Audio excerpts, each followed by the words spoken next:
তো যাই করুন, আপনাদের পরিণতি খুব খারাপ।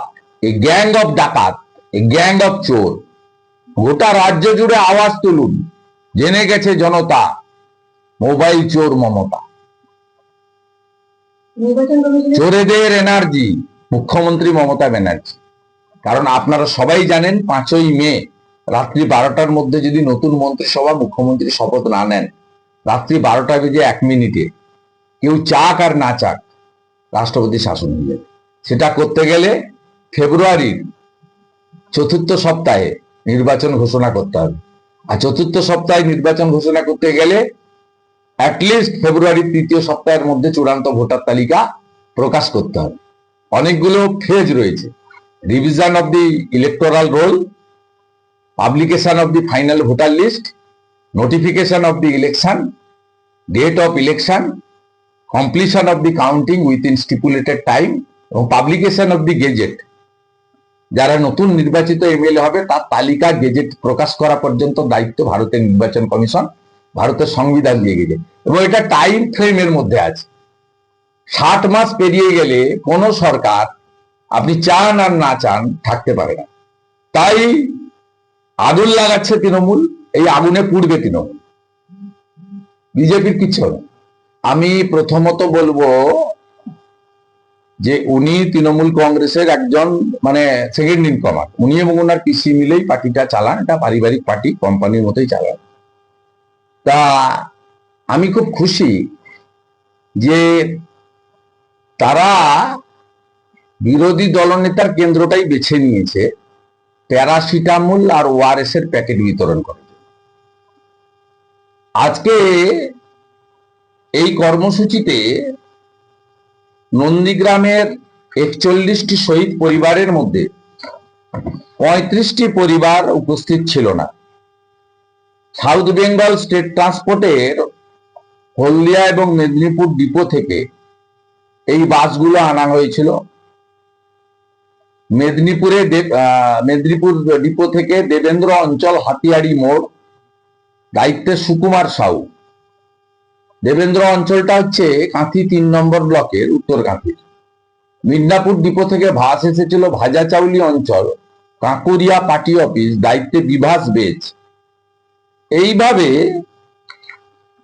বিনা পয়সা জমা দিয়ে সাউথ বেঙ্গল স্টেট ট্রান্সপোর্টের মেদিনীপুর এবং হলদিয়া ডিপো থেকে লোক এসেছিল। কারণ নন্দীগ্রামের মানুষ প্রত্যাখ্যান করেছে শুভেন্দু অধিকারীর সেবা, চিকিৎসা, পাশে দাঁড়ানো। এটা সারা বছর ধরে হয় এবং আজকে নয়, এটা আমি করে আসছি 2006 সালের 3রা নভেম্বর থেকে। উনি না জানলেও, কারণ উনি তো 11-র পরে এসেছেন, ওনার পিসিকে জিজ্ঞেস করা উচিত ছিল যে শুভেন্দু নন্দীগ্রামে কি কি করত। অর্থাৎ আজকে 41টি শহীদ পরিবারের মধ্যে 35টি পরিবার উপেক্ষা করেছেন। 3-4টি পরিবারকে নিয়ে এসেছিলেন ওরা, যারা রাজনৈতিকভাবে তৃণমূলের সঙ্গে আছে। নন্দীগ্রামের স্থানীয় মানুষ এটাকে উপেক্ষা করেছেন। আর নন্দীগ্রামের মানুষের এত অভাব নেই ওই প্যারাসিটামলের বড়ি নেওয়ার জন্য ওই পুলিশের চেকিং, মেটাল ডিটেক্টর, অ্যালসিসিয়ান কুকুর শুঁকবে গা, এসব করে ঢোকার জন্য নন্দীগ্রামের মানুষ এত সস্তা নন। এই মানুষ 235-এর দম্ভ সিপিএম এর ধ্বংস করেছে। ব্রিটিশের সময় নন্দীগ্রামে অত্যাচারী ব্রিটিশের দারোগাকে খড়ের গাদার ভিতরে ঢুকে পুড়িয়ে দিয়েছিল। এই নন্দীগ্রাম স্বাধীনতা আন্দোলনে বিরাট ভূমিকা নিয়েছে। পরবর্তীকালে বাম আমলে 1982 সালে নন্দীগ্রাম আন্দোলনে একটি কলেজের ছাত্র, সীতানন্দ কলেজের ছাত্র শহীদ পর্যন্ত হয়েছে। এখানকার বড় বড় মাপের নেতারা রাজ্য স্তরে নেতৃত্ব দিয়েছেন নন্দীগ্রাম থেকে নির্বাচিত হয়ে। অতএব নন্দীগ্রাম না থাকলে ওনার পিসি মুখ্যমন্ত্রী হতেন না, উনি দিল্লি থেকে কলকাতাতে আসার সুযোগও পেতেন না। উনি যে 11-21 জুলাই প্রথম ওনার আবির্ভাব হলেন, আবির্ভাব দিবস 21 জুলাই, সেই বছর প্রথম ব্রিগেড প্যারেড ময়দানে বৃষ্টির মধ্যে ওই ডিম ভাত উৎসব হয়েছিল। আমিও ছিলাম, আমার হাত থেকে মাইকটা কাড়িয়ে ওনার হাতে নিয়ে নিয়েছিলেন মুখপাত্র, যিনি সারাদিন বলেন বাড়িতে বসে, তিনি নিয়েছিলেন। যাই হোক, আমি নাম করতে চাই না। অতএব নন্দীগ্রামের মানুষ উপেক্ষা করেছেন, উনি কিছু কথা বলেছেন, আমি সাধারণত উনার কথার প্রতিক্রিয়া দিই না। উনি বলেছেন যে ডায়মন্ড হারবার মডেল কেমন এটা বিজেপি দেখুক, এবং উনি একবারও আমার নাম উচ্চারণ করেননি। বিজেপিকে এবং বিজেপির এমএলএদেরকে বা বিজেপির নির্বাচিত লোকদেরকে, কেন্দ্রীয় সরকারকে অ্যাটাক করেছে। আমি ঠিক একইভাবে উনাকে, যেহেতু আমি ওই এলাকার বিধায়ক, রিপ্রেজেন্টেটিভ, কার্যত আমাকে টার্গেট করে, লক্ষ্য করেই ওনারা এখানে এটা করেছেন। আমি ওনাকে প্রথম প্রশ্ন করি যে আপনার পিসিমণি 1,08,000 ভোট পাওয়ার পরেও নন্দীগ্রামে আসেননি কেন? উনার প্রতিশ্রুতি পূরণ করেননি কেন? যে নন্দীগ্রামের জন্য, সিঙ্গুর তো ফ্লপ এবং ফেল কেস। সিঙ্গুর আন্দোলনে আমারও সমর্থন ছিল না, মুখ ফুটে না বললেও ভিতর থেকে আমরা কেউ সমর্থন করি। টাটাকে তাড়ানোটা কোনো, মানে মমতা ব্যানার্জির সেদিনের সমর্থকরাও কিন্তু মন থেকে মেনে নেয়নি। সিপিএম যে কায়দায় আন্দোলনকারীদের উপরে লাঠি চালিয়েছিল, তার বিরোধিতা, প্রতিবাদ হয়েছিল। তাপসী মালিকের ধর্ষণ, খুন ইত্যাদির প্রতিবাদ হয়েছিল। নিরীহ কৃষক বর্গাদারদের গ্রেপ্তারের প্রতিবাদ হয়েছিল। কিন্তু টাটা চলে যাক, এটা কেউ চায়নি সেদিন। সেই কারণে আমি এই আন্দোলনে শরিক ছিলাম না, যুক্ত ছিলাম না। আপনারা আমার কোনো ভূমিকা সেখানে দেখতে পারবেন না। 2 দফায় যে আন্দোলন করেছিল সিঙ্গুরে। কিন্তু নন্দীগ্রামের আন্দোলন ছিল বর্ষতা বিরোধী আন্দোলন। তৎকালীন মুখ্যমন্ত্রী বুদ্ধদেব ভট্টাচার্য নিজে, তিনি বলেছিলেন অপ্রথাগত চিঠি, এইচডিএ নবী অধিগ্রহণের চিঠি দিতে পারেন না। এবং 14ই মার্চ 2007-এর পরে 19শে মার্চ তৎকালীন জেলা শাসক অনুপ আগরওয়ালকে দিয়ে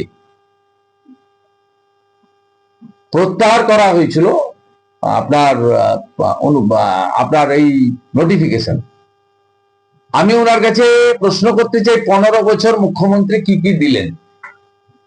মুখ্যমন্ত্রী নন্দীগ্রামে 12 সালের 14ই মার্চ এসে বলে গেছিলেন শহীদ মিনার বানাবো, সুদৃশ্য হয়নি।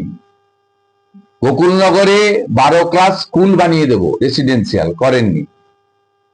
সোনাচূড়াতে আইটিআই বানাবো, করেননি। গত নির্বাচনের সময় ব্রিজের প্রতিশ্রুতি দিয়েছিলেন। হ্যাঁ, আমি জিতেছি 2000 ভোটে, কিন্তু মুখ্যমন্ত্রী তো আপনি হয়েছেন। 1,08,000 ভোট তো নন্দীগ্রামের মানুষ আপনাকেও দিয়েছে, আমাকে যেমন 1,10,000 ভোট দিয়েছেন। আপনার মুখ্যমন্ত্রী করেননি। 2000 কোটি টাকা সোনাচূড়ার জেলিংহাম প্রজেক্টকে ভারত সরকার নিয়েছে, এবং 2025-26 অর্থবর্ষে 2000 কোটি টাকা ভারত সরকার দিয়েছে ওখানে জাহাজ তৈরি এবং জাহাজ রিপেয়ারিং এর জন্য ভারত সরকার। আপনি বলেছেন, দেখুন পার্লামেন্টে কোশ্চেনের উত্তর জেলিংহামে, আপনি বলেছেন যে দিল্লি থেকে কি এনেছেন। আপনার পিসি একটা রেল প্রজেক্ট দিয়েছিল ফুরফুরা শরীফ আর নন্দীগ্রাম, জমি দিলে চাকরি পাবে। আপনার পিসি হঠাৎ করে ছেড়ে দিয়ে চলে গেল রেল মন্ত্রক, তারপরে কাজ বন্ধ হয়ে গেল, আপনার বন্ধ হয়ে গেল। আমি মাননীয় প্রধানমন্ত্রীর আশীর্বাদ নিয়ে কেন্দ্রীয় রেলমন্ত্রী অশ্বিনী বৈষ্ণবজিকে দিয়ে আমি নতুন করে এই রেল প্রজেক্ট চালু করি, এবং থ্রু হাইকোর্ট রেল আপিলে যায়নি।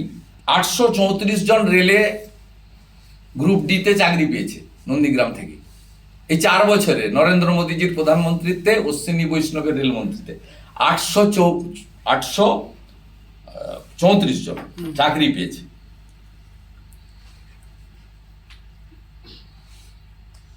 সব থ্রু কোর্ট কেস, কিন্তু যায়নি। নন্দীগ্রাম রেল প্রজেক্টে 315 কোটি টাকা স্যাংশন করেছে ভারত সরকার, 175 কোটি টাকার কাজ কমপ্লিট হয়েছে। আমি মাননীয় সেকেন্ড ইন কমান্ড তৃণমূল কংগ্রেসকে অনুরোধ করব, আর 6 একর জায়গা দরকার রেলটা চালানোর জন্য। আপনারা জমি দিচ্ছেন না, আপনি দয়া করে 6 একরের জমিটা দিয়ে দেন।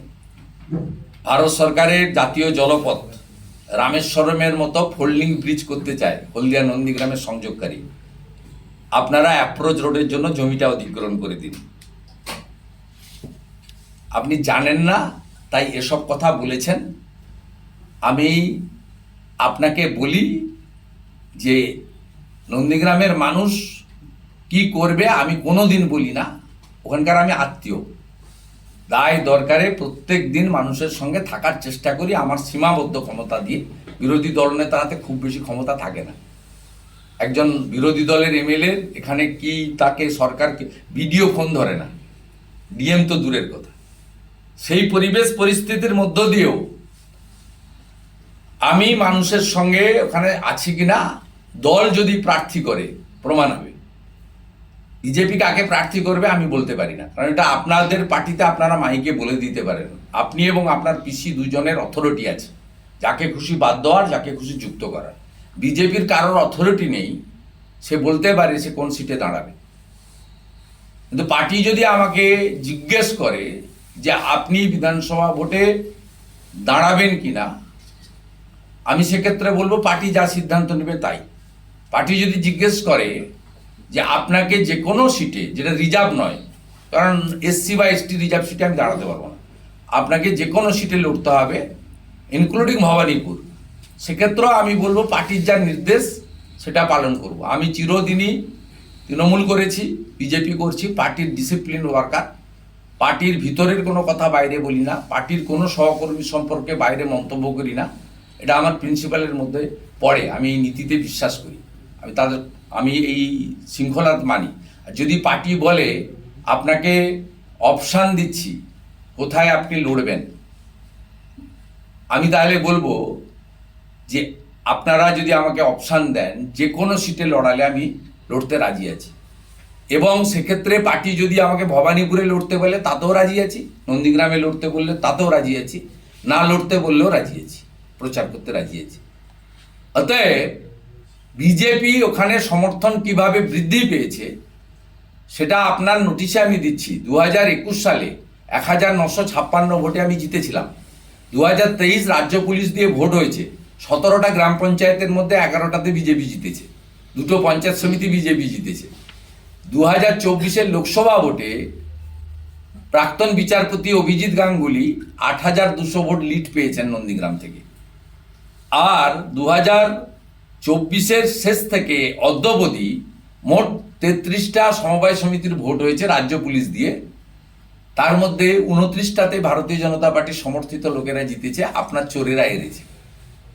এবং আগামীও যে ভোটের আগে 2-3টে সমবায় আছে, সেখানেও নন্দীগ্রামের লোক যোগ্য জবাব আপনাকে দেবে।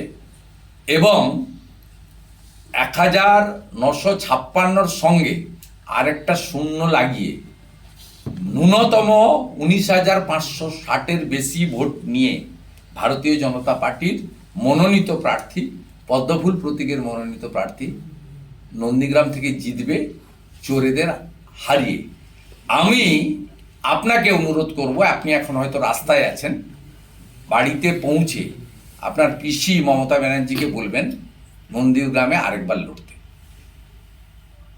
ওনাকে একবার হারিয়েছি, দ্বিতীয়বার হারাতে চাই। ভবানীপুরেও হারাবো, আর নন্দীগ্রামে যদি মমতা ব্যানার্জি লড়েন সেখানে মমতা ব্যানার্জিকে হারাবো। আর আপনাকে যারা তথ্য দিয়েছে সমস্ত ভুল তথ্য, আপনি যে যে কথাগুলো বলেছেন আমি সাধারণত উত্তর দিই না।